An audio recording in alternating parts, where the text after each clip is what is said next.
With the Israel-Hamas war intensifying by the day, many people are desperate for accurate information about the conflict.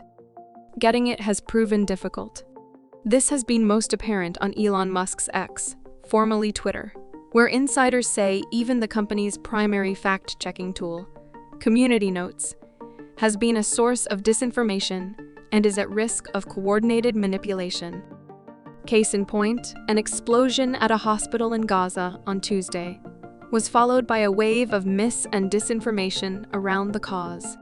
In the hours following the explosion, Hamas blamed Israel. Israel blamed militants in Gaza. Mainstream media outlets repeated both sides' claims without confirmation either way, and people posing as open-source intelligence experts rushed out dubious analyses. The result was a toxic mix of information that made it harder than ever to know what's real.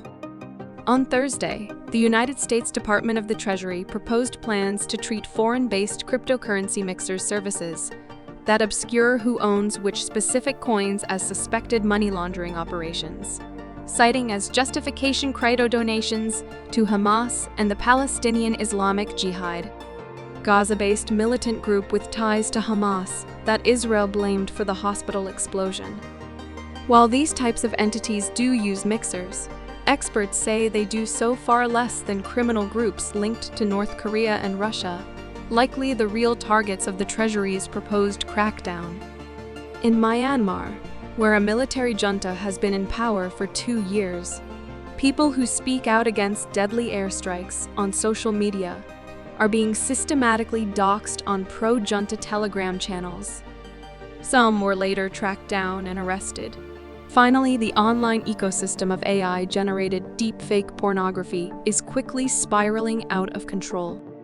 The number of websites specializing in and hosting these faked, non-consensual images and videos has greatly increased in recent years. With the rise of generative AI tools, creating these images is quick and dangerously easy. And finding them is trivial, researchers say. All you have to do is a quick Google or Bing search, and this invasive content is a click away. That's not all. Each week, we round up the security and privacy stories we didn't cover in depth ourselves. Click the headlines to read the full stories and stay safe out there.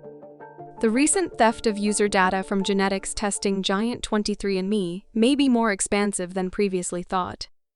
On October 6, the company confirmed a trove of user data had been stolen from its website, including names, years of birth, and general descriptions of genetic data. The data related to hundreds of thousands of users of Chinese descent and primarily targeted Ashkenazi Jews. This week, a hacker claiming to have stolen the data posted millions of more records for sale on the platform breach forums, TechCrunch reports.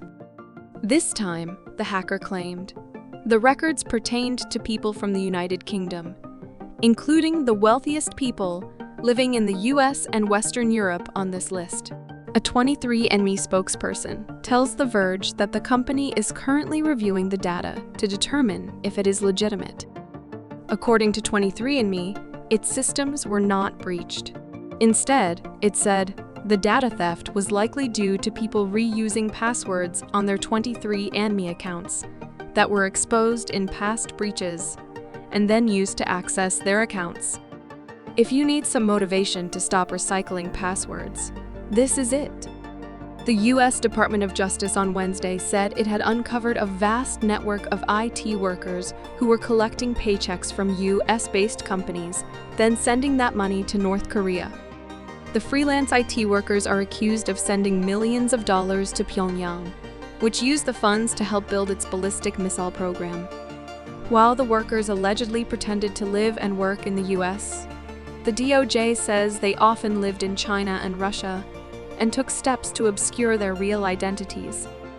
According to an FBI official involved in the case, it's more than likely that any freelance IT worker a U.S. company hired was part of the plot. Searching online may have just gotten a little bit more dangerous.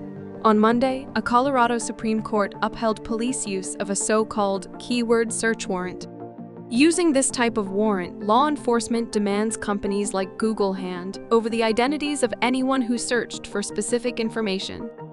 This is the opposite of how traditional search warrants work, where cops identify a suspect and then use search warrants to obtain information about them.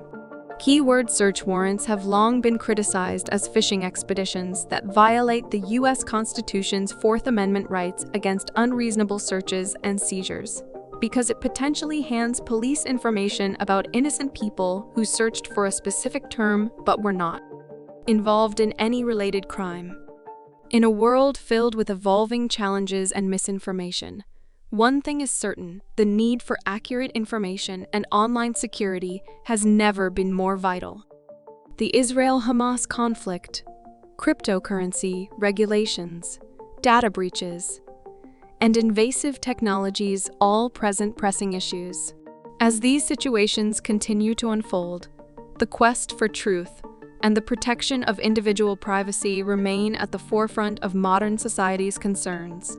How can we ensure a safer and more informed digital future amidst these challenges?